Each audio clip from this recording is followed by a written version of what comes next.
le Seigneur Jésus-Christ de Nazareth. Alléluia. Je vous salue dans le nom de Jésus-Christ. Alléluia, nous sommes en début de semaine. Je vous salue dans le nom de Jésus. Est-ce qu'on peut acclamer le Seigneur Jésus-Christ? Vous êtes bel et bien à votre émission quotidienne enseignement et études bibliques à l'APD. Alléluia. Armée de prière et de délivrance en Jésus-Christ. Vous êtes donc à l'église armée de prière et de délivrance en Jésus-Christ. Alléluia. À l'institut biblique pastoral et IDSJC. Gloire à Jésus. Shalom à tous. Vous qui nous suivez en ligne, soyez bénis. Nous sommes dans la joie de vous retrouver encore à ce premier jour de la semaine afin de méditer la douce et merveilleuse parole de notre Seigneur et Sauveur Jésus-Christ de Nazareth. Je bénis le nom du Seigneur pour tous les serviteurs de Dieu et les servants de Dieu ici présents. Alléluia. Dans la salle de l'IDSJC, acclamez le Seigneur pour votre vie. Alléluia. Shalom, shalom à tous. Que le Seigneur vous bénisse. Aujourd'hui, depuis la semaine, nous étions dans le commencement du péché et le commencement du jugement. Le jugement a commencé. Et nous continuons toujours dans le jugement. Alléluia. Le jugement continue. Puisque le péché continue, le jugement aussi continue. Si on veut que le jugement de Dieu s'arrête, on doit arrêter de pécher. Gloire à Jésus. Gloire à Jésus. Est-ce qu'au palais de justice, si les voyous continuent de pécher, est-ce que les juges vont arrêter leur travail? Est-ce que les avocats vont arrêter de défendre? Ça va continuer. C'est la même chose. Donc aujourd'hui, nous continuons avec Genèse chapitre 5. Nous débutons le premier jour de la semaine avec Genèse chapitre 5. Alléluia. Et nous verrons ici, nous allons voir la généalogie. Alléluia. La généalogie des descendants de Adam. Gloire à Jésus. La généalogie des descendants d'Adam, mais par, alléluia, par Seth. Gloire à Jésus. Par Seth. Adam a eu Caïn. Il a eu Abel. Mais Caïn a été disqualifié. Il a tué son frère Abel. Et Abel n'était plus. Pour qu'on voit aussi sa descendance. Et nous avons vu la semaine dernière la descendance de Caïn. Gloire à Jésus. Donc aujourd'hui, nous allons voir la descendance d'Adam par Seth. Gloire à Jésus. Parce que après Caïn et Abel, Dieu donna encore à Adam et Ève un autre fils du nom de Seth. Gloire à Jésus. Qui veut dire le remplaçant.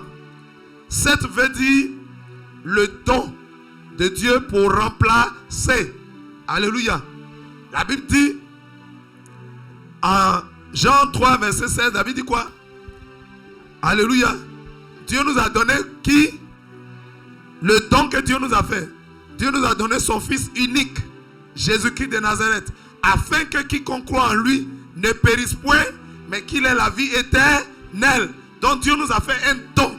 Ce don-là, c'est la personne de Jésus-Christ de Nazareth. Alléluia.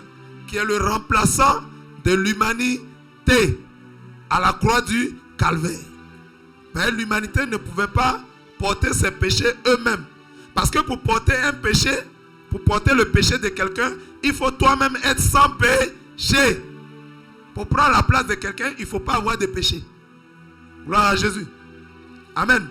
Donc si tu viens porter le péché de ton frère, ou de ta soeur, ou de ton ami, il faut quelqu'un d'autre pour venir porter toi-même tes péchés. Si quelqu'un porte tes péchés, il faut un autre homme pour venir porter ses péchés. Et comme lui aussi il est pécheur, il faut un autre pour venir, ainsi de suite. Et on tournerait sans fin. C'est pourquoi Jésus, le Dieu vivant, qui s'est fait homme de Dieu qu'il était, il est venu sur la terre sous la forme humaine, alléluia, pour porter les péchés de toute l'humanité. Il était le remplaçant parfait. Quelqu'un comprend? Acclame la puissance de la parole de Dieu si tu comprends. Donc nous allons commencer la méditation. Gloire à Jésus. Commençons rapidement Allons en Genèse, chapitre 5, verset 1. Voici le livre de la postérité d'Adam. Postérité veut dire quoi? Ça veut dire les descendants. Alléluia. Postérité, ça veut dire les descendants. Gloire à Jésus. Les ascendants, c'est ceux dont nous descendons. Et les descendants, c'est ceux qui descendent de nous. Les descendants, ce sont nos enfants. Et les ascendants, ce sont nos parents. Gloire à Jésus. Alléluia. Donc la postérité, c'est la liste de tous ceux qui descendent de nous. Tous ceux qui descendent de nous. Gloire à Jésus. La Bible dit, voici la liste de la postérité d'Adam. Ça veut dire les descendants d'Adam. Lorsque Dieu créa l'homme, il le fit à la ressemblance de Dieu. La Bible dit, Dieu a créé l'homme à sa ressemblance, à son image et à sa ressemblance. La ressemblance, c'est quoi? Ressembler veut dire quoi? Rapidement, il dit même chose. Il dit ressemblant veut dire même chose, oui. On continue rapidement. Le micro est là posé, personne ne veut répondre. Alléluia. Ressembler, ça veut dire avoir, oui. Ressembler, ça veut dire quoi? Avoir des traits, les mêmes traits. Alléluia. Avoir les traits communs. Gloire à Jésus. Être conforme au caractère de quelqu'un. Ressembler, ça veut dire avoir les mêmes traits ou être conforme au caractère de quelqu'un. Avoir le même caractère que quelqu'un. Gloire à Jésus. C'est ça, ressembler. La Bible dit, Dieu nous créa à sa ressemblance. Dieu est esprit. Est-ce qu'on peut voir Dieu? Alléluia. On ne peut pas voir Dieu. Gloire à Jésus. Alléluia.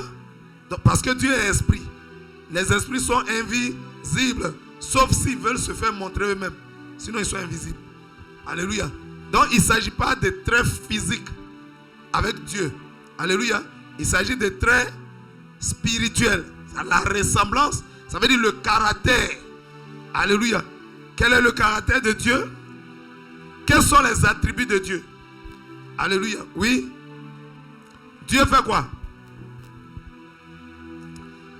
La Bible dit que Dieu a créé le ciel et la terre.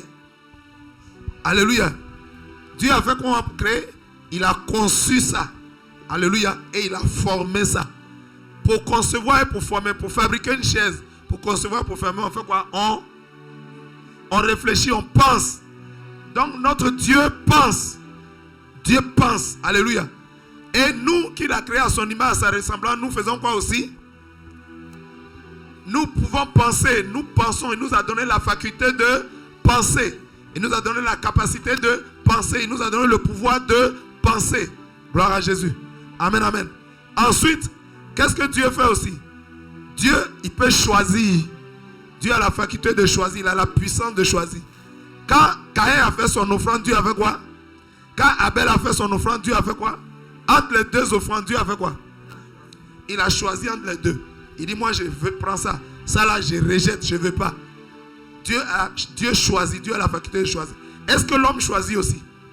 Est-ce que l'homme peut choisir? Oui. Lui-même, il nous a dit en Deutéronome 30, verset 19, je mets aujourd'hui devant toi la malédiction et la bénédiction. Il dit la mort et la vie. Mais il dit choisis la vie. Si Dieu nous dit de choisir, ça veut dire qu'il a mis en nous la faculté de choisir. Si Dieu nous dit de choisir, tu ne peux pas dire à quelqu'un de faire quelque chose qu'il ne peut pas faire. Alléluia. Donc Dieu nous demande de choisir en Deutéronome 30, verset 19, parce qu'il a mis en nous la possibilité de choisir. Alléluia. Amen, amen. Le Seigneur fait quoi? Dieu est pleinement amour. Dieu aime. Dieu est pleinement amour. Il est totalement amour. Il a dit quoi nous? Il dit tu aimeras le Seigneur ton Dieu de tout ton cœur, de toute ton âme, de toute ta pensée, de toute ta force.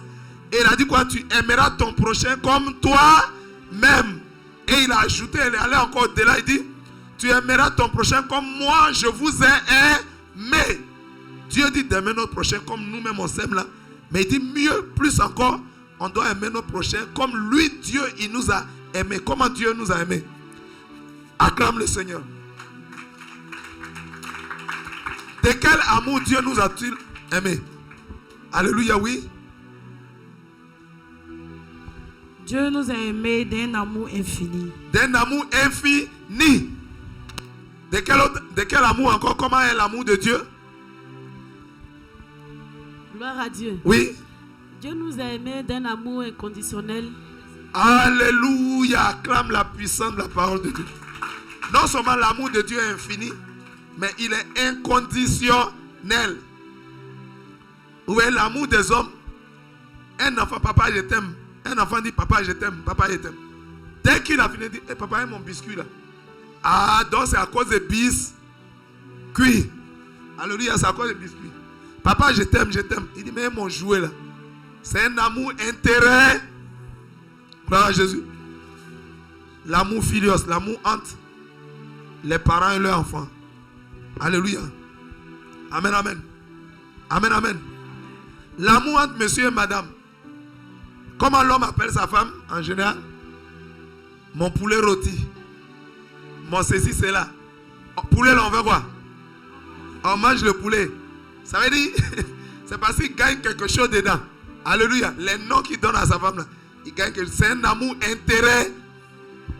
Pour l'enfant, papa, je t'aime à condition que tu payes mon biscuit. C'est un amour conditionnel. Il y a une condition. Mais l'amour de Dieu est désintérêt.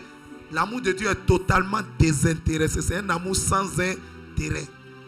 C'est un amour inconditionnel, sans condition. Dieu nous aime. La Bible dit quoi? Dieu nous a aimés.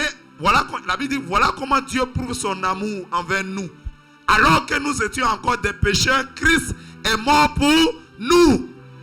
Il n'a pas attendu qu'on soit bon d'abord. Il n'a pas attendu qu'on soit gentil. On était méchants, on a péché. Et Dieu nous aimait toujours. Alléluia. De sorte qu'il a mis un plan de rachat, un plan de salut. Alléluia. Amen, amen. Dieu nous a fait à son image. Dieu pense et nous a donné la faculté de penser. Alléluia. Dieu choisit et nous a donné la faculté de choisir. Dieu aime et nous a donné la possibilité d'aimer. Acclame la puissance de la parole de Dieu. Quand la Bible dit nous sommes de peu inférieurs à lui, ça veut dire en quelque certains points, nous ressemblons à Dieu. Gloire à Jésus. Amen, amen. Amen, amen. Quand Dieu nous a créés parfaits, voilà comment il nous a créés. Et quand le serpent est venu nous piquer avec le péché, désormais la Bible dit quoi? Nos pensées ne sont plus ses pensées. Nos voix ne sont plus ses voix. Ses voix sont au-dessus de nos voix et ses pensées sont maintenant au-dessus de nos pensées. Gloire à Jésus. L'homme a été corrompu par le péché. Amen, amen. On continue, verset 2. Il créa l'homme et la femme, il les bénit et il les appela du nom d'homme lorsqu'il fut créé. Qui a donné le nom homme à la créature de Dieu? C'est Dieu lui-même qui nous a donné le nom homme.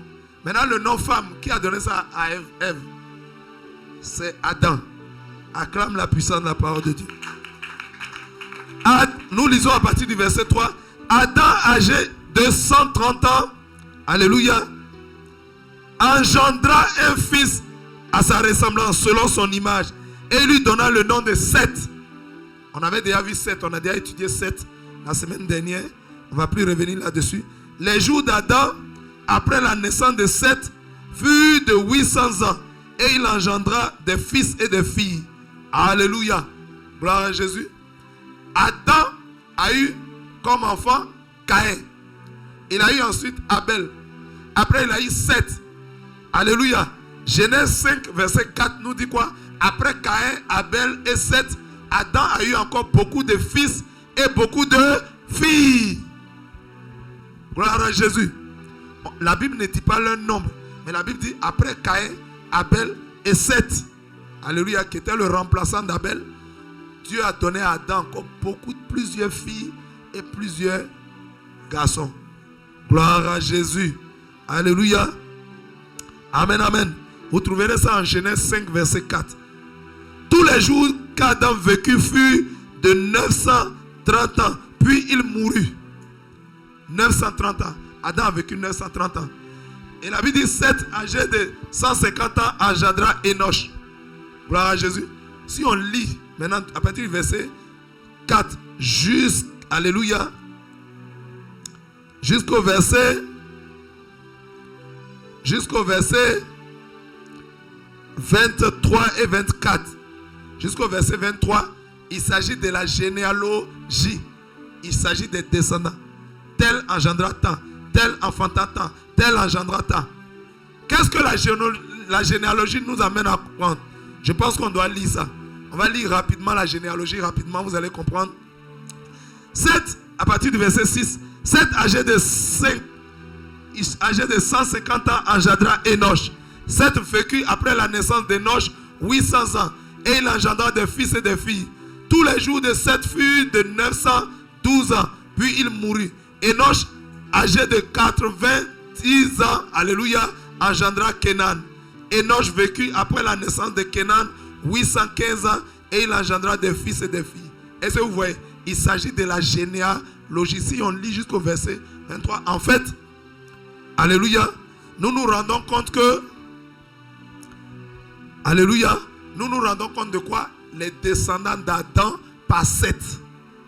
Gloire à Jésus. Quels sont les descendants qu'il a eus? À quoi la généalogie vous fait penser? Vous fait-elle penser, la généalogie? La liste des descendants. Souvent, nous avons dans nos familles des généalogistes. C'est-à-dire, vous avez un arrière-grand-père, il dit, nous là, nous descendons de tel monsieur. Mais lui-même, il descend de telle personne. Lui-même, il descend de telle personne. Mais à un moment, il est limité. Il n'arrive plus à remonter le temps. Vous voyez Dieu? Comment Dieu peut énumérer la descendance depuis Adam jusqu'à Noé? Mais Dieu peut faire notre descendance. Nous tous qui vivons sur la terre, Dieu connaît de qui on descend depuis quelle génération. Pourquoi Dieu sait ça? Première leçon que cela nous amène à savoir. Ça veut dire que Dieu vit toujours. Dieu n'a pas de commencement et il n'aura pas de fin. Acclame la puissance du Seigneur Jésus-Christ.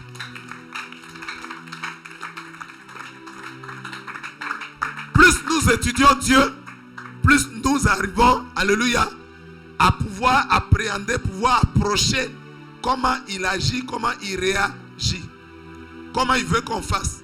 Alléluia. Dieu dit, regardez,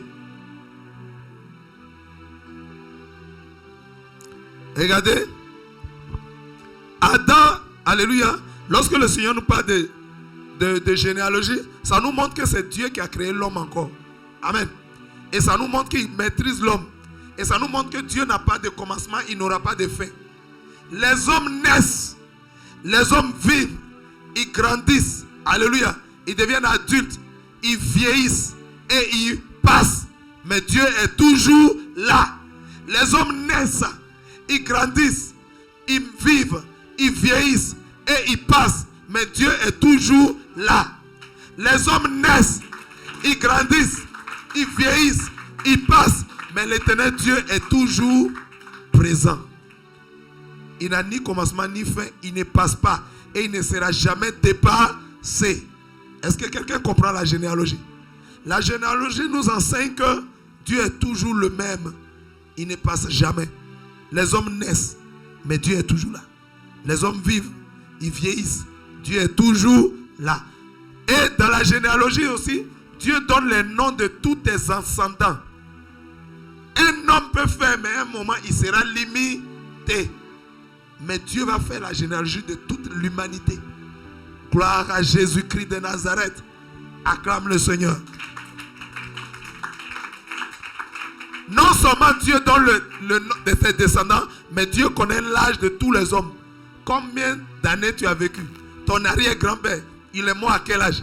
À quel âge il a fait bébé, son premier bébé? Dieu sait ça. Alléluia. Alléluia. Gloire à Jésus. La Bible dit, on va résumer la généalogie. Alléluia. Adam, alléluia, il a eu 930 ans. Vous verrez ça en Genèse 5:5. Et il enfanta 7 quand il avait 800 ans. Alléluia. Dieu sait que Adam a fait 7 au moment où il avait 800 ans. Et Dieu dit que Adam a passé sur la terre en tout 930 ans. Gloire à Jésus. 7 a vécu 912 ans. Alléluia, Genèse 5:5. 912 ans. Alléluia. Et c'est à 105 ans qu'il a fait son premier enfant. 105 ans. Gloire à Jésus. Enoch a vécu 905 ans en tout. Gloire à Jésus. Et il a enfanté son premier enfant à 90 ans. Kenan, fils de Enoch, alléluia, il a vécu 910 ans. Il a enfanté son premier enfant à 70 ans. Mahalaël, il a vécu en tout 895 ans. Et il a enfanté son premier enfant à 65 ans. Genèse 5, verset 15. Jéred, il a vécu en tout 962 ans. Et il a enfanté son premier enfant à partir de 162 ans. Enoch, il a vécu en tout 365 ans. Et il a enfanté son premier enfant à 65 ans. Alléluia. Gloire à Jésus. Amen, amen. Amen, amen. Acclame la puissance de la parole de Dieu.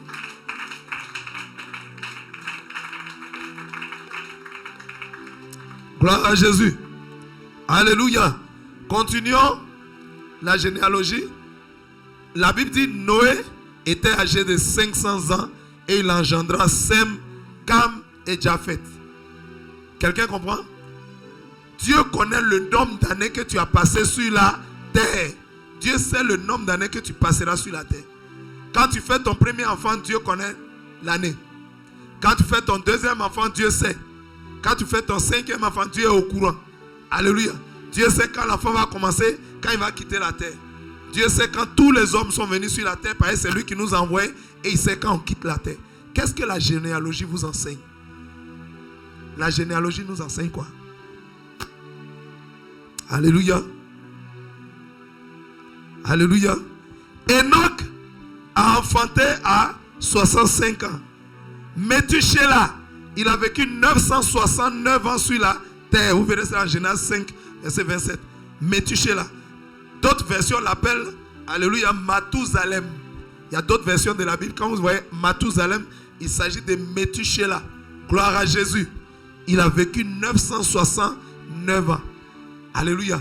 Qui a le record de longévité? Adam même a fait 930 ans. Alléluia. Jéred a fait 962 ans. Methuselah a fait 969 ans. Gloire à Jésus. Lémec. Là, il ne s'agit plus de Lémec, le descendant de Caïn. Dans la descendance de Seth, il y a eu aussi un Lémec. C'est pourquoi quand je vous parle de Lémec, je vous dis il y a plusieurs Lémec dans la Bible. Alléluia. Mais le Lémec que nous avons étudié la semaine dernière, c'est un descendant de Caïn. Il fut le premier à prendre 2 femmes.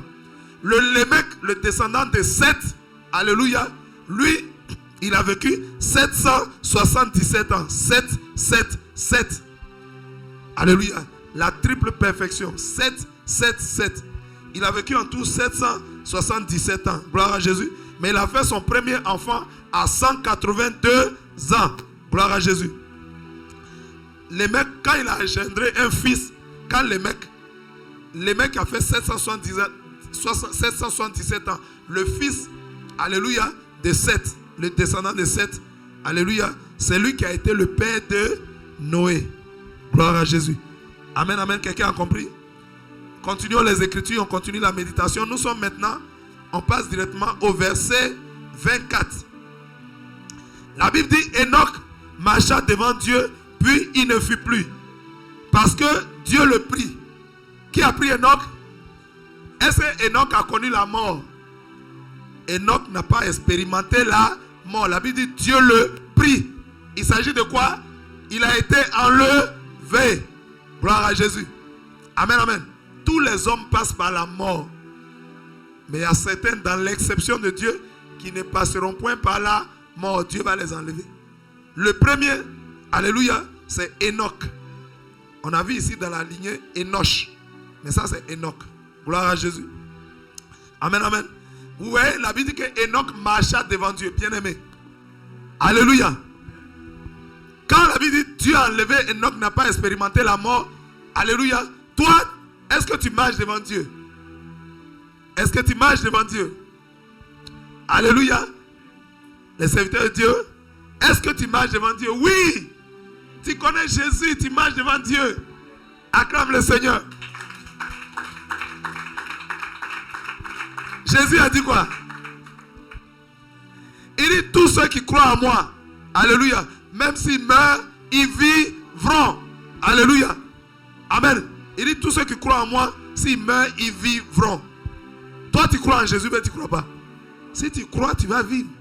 Alléluia. Tu auras la vie et Jésus dit, croyez-vous cela? Il y a des chrétiens qui ne croient pas. Alléluia. Il faut avoir la certitude de ton salut. La Bible dit, l'Esprit de Dieu atteste à notre esprit, alléluia, alléluia, que nous sommes des enfants de Dieu. Alléluia. Tout enfant de Dieu est appelé à recevoir le salut de Dieu. Amen. Enoch a marché devant Dieu. Et Enoch ne fut plus parce que Dieu le prit. Bien aimé, si tu as marché devant Jésus-Christ de Nazareth, alléluia, tu vivras éternellement. Si tu as reçu Jésus dans ton cœur et que tu crois en lui comme ton seul Seigneur, ton seul Sauveur, tu vivras éternellement dans la félicité éternelle. Oh, quelqu'un n'a pas compris. Est-ce que tu avais compris? Rien ne peut acheter ça. Rien ne peut payer ça. L'argent ne peut pas payer le salut. Alléluia. Ton argent. Il y a des gens qui ont des milliards, des millions, mais ils ne peuvent pas expérimenter le salut de Dieu. C'est par qui ça passe? Par Jésus-Christ. Pour avoir la vie éternelle, il faut recevoir Jésus dans ton cœur comme son seul Sauveur et ton seul Seigneur. Alléluia. Enoch marcha devant Dieu et Dieu le prit. Bien aimé, je voulais te donner l'assurance ce matin par les Écritures. Non pas par moi-même, mais par la parole de Dieu, que si tu marches fidèlement devant Dieu, dans la sainteté, dans la sanctification, dans la pureté, parce que tu as reçu Jésus-Christ de Nazareth, alléluia, si tu marches en nouveauté de vie pendant que tu as reçu Christ, Dieu te prendra avec lui. Alléluia. Qu'est-ce qu'il nous a dit? Il dit, je m'en vais vous préparer une place.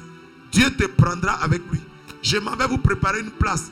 Quand je l'aurai préparé, je viendrai vous chercher, afin que là où moi aussi je suis, vous aussi, vous soyez avec moi. Ah, si tu croyais, tu allais acclamer. Gloire à Jésus. Enoch marcha devant Dieu et Dieu le prit. Je vais encourager quelqu'un ce matin. Si tu marches et que tu persévères dans ta marche chrétienne et que tu marches fidèlement devant ton Dieu Jésus-Christ de Nazareth, dans la fidélité, dans la sanctification, dans la sainteté et dans la pureté, Dieu te prendra afin que là où il est, toi aussi tu sois avec lui. Alléluia. Dieu te prendra. Enoch marcha fidèlement devant Dieu et Dieu le prit. Certainement pas. Alléluia. Enoch a expérimenté quoi? La prémisse de l'enlèvement. Alléluia. Il a été enlevé le premier. Alléluia. Et si tu marches fidèlement comme Enoch devant le Seigneur Jésus-Christ, alléluia, qu'est-ce qui va se passer? Dieu te prendra. Il y aura un temps où Jésus reviendra sur les nuées. La Bible dit, tout œil le verra. Il viendra pour enlever son église.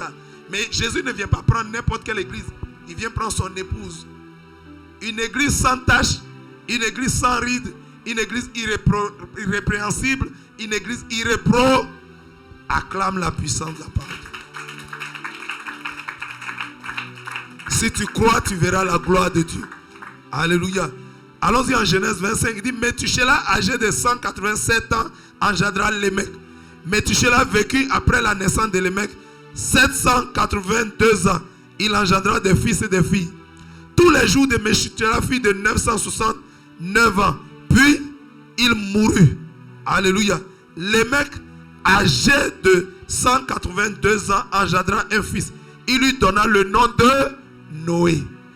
Alléluia. Ce Lémec, descendant de Seth, il a eu un fils, il lui a donné le nom de Noé. Noé veut dire quoi? La Bible dit, alléluia, il dit celui-ci, il lui donna le nom de Noé en disant, celui-ci nous consolera de nos fatigues. Celui-ci nous consolera de nos fatigues, de nos peines. Alléluia. Celui-ci nous consolera. Le mot consoler, c'est quoi? Un consolateur, c'est quoi? C'est quel consolateur tu connais? Nous allons lire Jean 16, verset 17. Jean 16, verset 7. Allons-y rapidement dans l'évangile de Jean. Jean chapitre 16. Jean chapitre 16. Gloire à Jésus. Verset 7. Rapidement.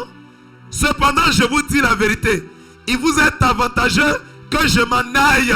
Alléluia. Car si je ne m'en vais pas, le consolateur ne viendra pas vers vous. Alléluia. Il dit, mais si je m'en vais, je vous l'enverrai. Le Seigneur Jésus qui nous a promis de nous envoyer le consolateur. Alléluia. Nous lisons Jean chapitre 14 verset 16. Jean 14 16. Allons-y un peu à l'arrière. Jean 14 verset 16. Gloire à Jésus. Jean 14 verset 16 et nous lisons rapidement.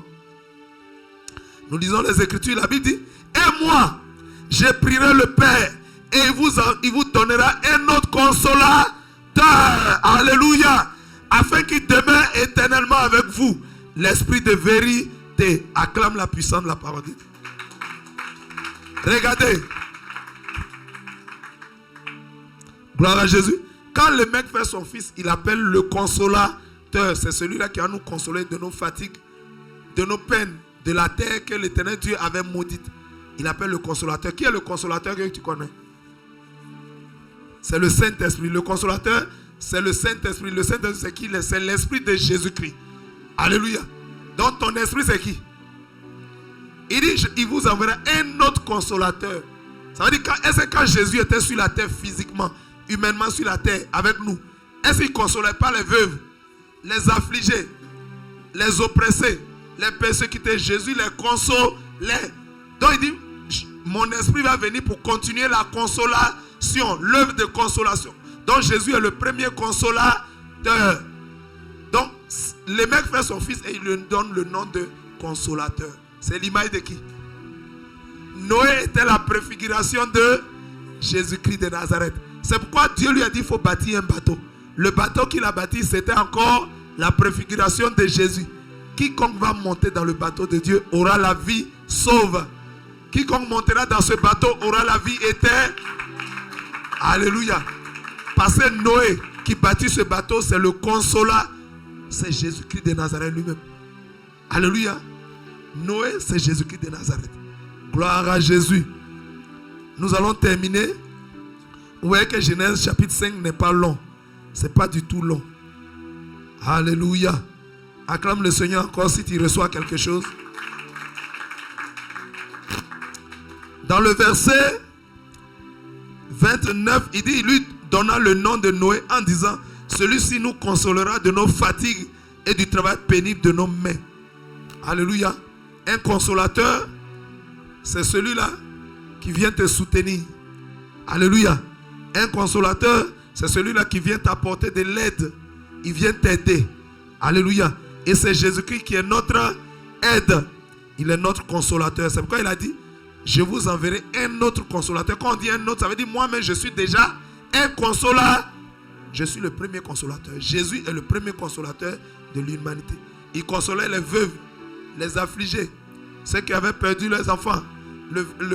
La veuve de Naïm, celle qui avait perdu son fils. Non seulement elle est veuve, ça veut dire qu'elle n'a plus de mari. Avant elle avait mari. Elle n'a plus de mari, mais son seul fils qu'elle avait, il est mort encore. Jésus est venu la consoler. Jésus a vu double douleur. Double douleur. Double peine. Jésus est venu la consoler. En quoi faisant? En ressuscitant son fils. Et ses larmes ont été séchées et elle a commencé à se réjouir. Gloire à Jésus. Verset 30. Avant-dernier verset. Les mecs vécut après la naissance de Noé 595 ans et il engendra des fils et des fils.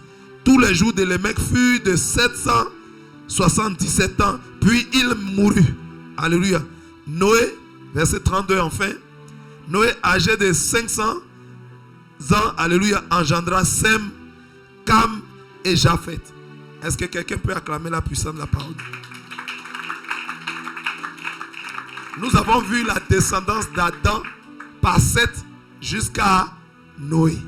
Gloire à Jésus. Est-ce que quelqu'un a reçu quelque chose? Alléluia.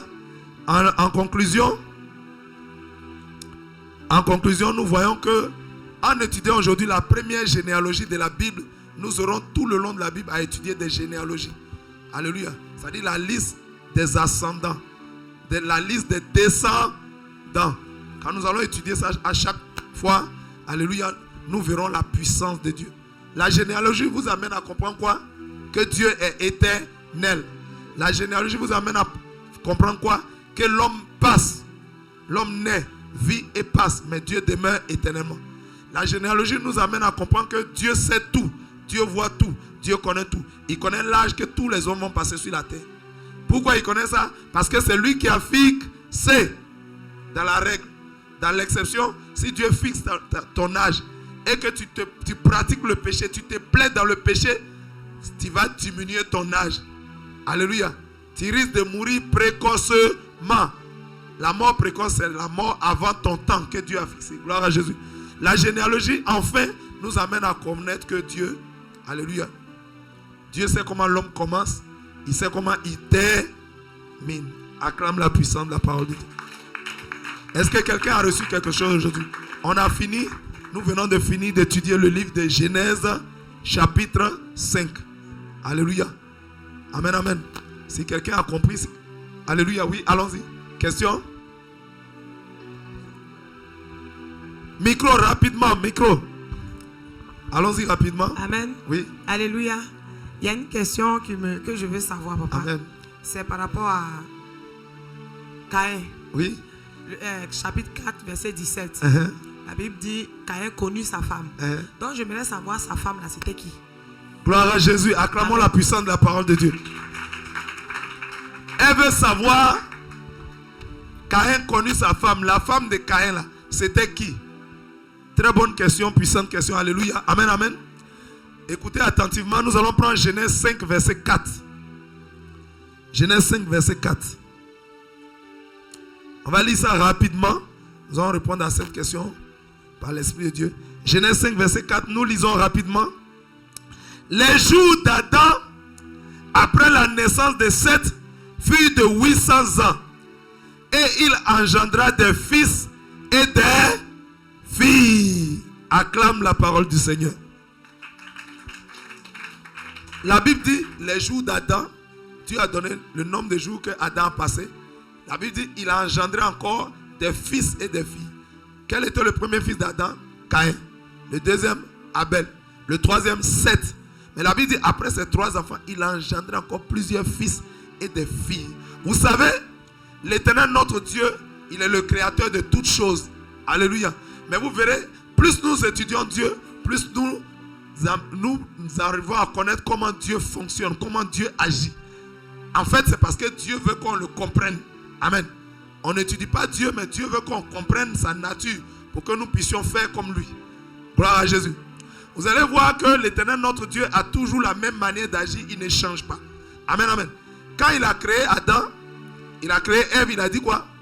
C'est désormais à partir d'Adam et d'Ève que la descendance, il parle de leur postérité. C'est-à-dire des hommes qui vont vivre sur la terre vont descendre de ces deux-là. Quand Dieu a créé Adam et Ève, il a dit il n'y a pas d'homme avant Adam et Ève. Est-ce qu'il y a un homme que Dieu a créé avant Adam et Ève? Alléluia. Est-ce que Dieu a créé d'autres hommes sur des planètes? Des gens vont vous dire que non, il y a d'autres planètes. Il y avait déjà des hommes qui habitaient là-bas. N'écoutez pas les fables. Écoutez le Créateur. La Bible dit il est écrit. Alléluia. En tenez-vous à ce qui est écrit. Donc, on est d'accord que Dieu dit Adam fut le premier homme. Ça veut dire avant Adam, il n'y a pas d'autres hommes quelque part. Il n'y a pas de femmes ou des hommes sur d'autres planètes. Vous êtes d'accord avec moi? Vous comprenez? Gloire à Jésus. Et quand Dieu a créé Adam et Ève, il dit ce sont les premiers. Et Dieu leur a donné la mission de continuer son œuvre. Dieu a créé Adam, il a formé, il a créé Ève, il a formé Ève. Il dit c'est vous deux là. Moi j'ai fini. Dieu dit quoi? La Bible dit le 6e jour, Dieu a achevé son œuvre et il se reposa. On a vu quoi dans l'étude biblique? Il n'y avait plus rien à faire. Dieu n'a plus quelque chose d'autre à créer. Ce qu'il a créé là, c'est ça qui va se charger d'engendrer. C'est ce que Dieu a déjà créé qui va se charger d'engendrer. Les hommes vont continuer, les deux premiers hommes vont continuer à engendrer. Les animaux qui existent vont continuer à engendrer. Alléluia. Et les arbres vont continuer à produire d'autres arbres selon leur espèce. Quelqu'un a bien compris? Donc, il est clair qu'il n'y avait pas d'autres hommes ailleurs. Il est clair que Dieu leur a déjà donné la mission de créer. Est-ce que vous pensez que notre Dieu, il est rusé? Est-ce que Dieu est malin? Il va dire, Adam et Ève, c'est toi et ta femme qui doivent créer les autres hommes. Votre postérité. Et maintenant, Dieu se déplace, il va sur une planète quelque part là-bas. et puis crée d'autres hommes. Et puis il les envoie vers Caïn. Et puis Caïn marie la fille. C'est comme ça? C'est comme ça? Il n'y avait que 2 hommes sur la terre. Disons 4. Adam et Ève, son fils Caïn et son fils Seth. Il n'y avait pas d'autres. Eux tous, ils étaient des garçons. Après eux, à partir de Seth, Dieu donne à Adam et Ève. Adam et Ève lui-même directement, pas par Seth. Adam et Ève encore, ils ont fait encore d'autres enfants. Dieu leur donne encore plusieurs garçons et plusieurs filles. De vous à moi, s'il existe 3 garçons, alléluia, et plusieurs filles, où Caïn va prendre sa femme? Puisque selon tout ce que je vous ai expliqué à partir des Écritures, il n'y aura plus de création spontanée. Création spontanée, ça veut dire quoi? Ça veut dire que Dieu ne peut pas à la fois dire il n'y a pas d'homme sur la terre encore. Vous voyez, les 2 premiers que j'ai créés, c'est Adam et Ève. Et il dit, bon, vous là, chargez-vous de créer les autres hommes, d'engendrer les autres hommes. Et Dieu, il va sur notre planète, puis il crée encore d'autres hommes. Ce serait comme un Dieu rusé. Ce serait comme un Dieu malin. Est-ce que Dieu est malin? Est-ce que Dieu est rusé? Est-ce que Dieu est menteur? Dieu ne ment jamais. Donc la seule hypothèse plausible, la seule hypothèse qui a été réalisée, c'est que Caïn, quand Dieu a fait Caïn, Adam a fait Caïn et puis Ève, Caïn et Abel et l'autre, comment on appelle, Seth. Quand Dieu lui a donné encore plusieurs enfants, filles et garçons, qu'est-ce que Caïn a fait? Caïn a pris sa femme parmi ses sœurs. Gloire à Jésus. La femme de Caïn là, c'est une de ses sœurs. Gloire à Jésus. Vous avez vu que ça c'est depuis Caïn. Vous avez vu Abraham, il a pris qui? Sa demi-sœur. Vous avez vu Isaac, Isaac a pris qui? Sa cousine Rebecca. Vous avez vu Jacob, il allait chez Laban, son oncle Laban. Et il a pris Rachel. C'est Rachel qui l'intéressait, mais son oncle l'a trompé. Il lui a donné d'abord Léa. Et il était obligé de travailler encore pour Rachel. Donc il a pris ses 2 cousines. Avant, les hommes n'étaient pas tellement nombreux. Donc on s'est marié entre frères et sœurs. Surtout les premiers hommes. Caïn plus ses sœurs. La femme de Caïn, ça ne peut être que l'une des sœurs de Caïn. Parce que ça ne peut être que l'une des sœurs de Caïn. Alléluia. Puisque Dieu ne peut pas faire. Dieu peut, mais il a déjà donné les règles. Il a dit, c'est vous 2 là qui devez susciter votre postérité. Donc Dieu ne peut pas passer derrière encore pour créer d'autres hommes. Alléluia. Donc c'est à Adam. C'est quoi après Seth, il a donné encore plusieurs filles et plusieurs hommes, plusieurs garçons à Adam. Et c'est parmi ses sœurs qu'Adam a pris sa femme. Gloire à Jésus. Avant, on s'est marié en sœur. Mais au jour d'aujourd'hui, ce n'est plus le cas. Aujourd'hui, là, il y a plein de femmes sur la terre. Tu ne vas pas aller prendre ta soeur. Tu ne vas pas aller prendre ton frère. Alléluia. Gloire à Jésus. On ne se marie plus entre parents proches. Quelqu'un comprend ça? Alléluia. Acclame la puissance de la parole de Dieu. Nous venons de finir. Alléluia. On vient de finir. Gloire à Jésus. On continue demain. Demain, nous allons voir Genèse chapitre 6. Si quelqu'un a reçu quelque chose puissamment aujourd'hui, il acclame la puissance de la parole de Dieu. Acclame le Seigneur. On peut se tenir debout. Gloire à Jésus. Nous allons prier pour la fin. On se verra demain, Genèse chapitre 6. N'oubliez pas que j'avais donné un exercice. Demain, on commence par l'exercice avant de faire l'étude du jour. Père, élevons la voix, disons merci au Seigneur. Tu vas dire au Seigneur, alléluia. La Bible dit que Noé, alléluia, est le consolateur. Tu vas dire au Seigneur, apporte à l'humanité, apporte aux nations, apporte au pays la consolation. Les nations sont dans la souffrance. Le péché détruit les nations. Apporte aux nations la consolation. Étant entendu que la seule consolation de l'humanité, c'est Jésus-Christ de Nazareth. Seigneur, révèle-toi à eux, Jésus. Révèle-toi au pays, révèle-toi aux nations. Révèle-toi au peuple. Prie. Dis à Dieu de consoler les nations, de se révéler aux nations, de par la personne de Jésus-Christ, de par le nom tout puissant de Jésus. Révèle-toi à nous. Révèle-toi, Père, aux nations. Il y a certains qui ne te connaissent pas encore. Seigneur, continue de te révéler. Continue de consoler les peuples. Tu as donné Noé. Et Noé a été un consolateur pour ses contemporains. Console-nous, Père. Console notre nation. Console nos pays. Console nos Seigneur, console les peuples de la terre. Car sans toi, nous ne pouvons rien faire. Sans toi, nous ne sommes rien. Sans toi, nous ne pouvons rien réaliser. Prie, prie, prie, prie, parle à ton Dieu. Ah, j'ai pensé que quelqu'un voulait la consolation. Parle à ton Dieu qui te console, qui console ta famille. Tu connais Jésus, mais ta famille ne connaît pas Jésus. Prie pour ta famille. Prie pour ta famille. Alléluia. Il n'est pas bon que l'homme soit sauvé seul. Si tu es sauvé, que ta famille crie dans le feu de l'enfer. Est-ce que c'est puissant? Est-ce que tu seras dans la joie? On ne doit pas être heureux seul. On ne doit pas avoir le bonheur seul. Prie pour ta famille.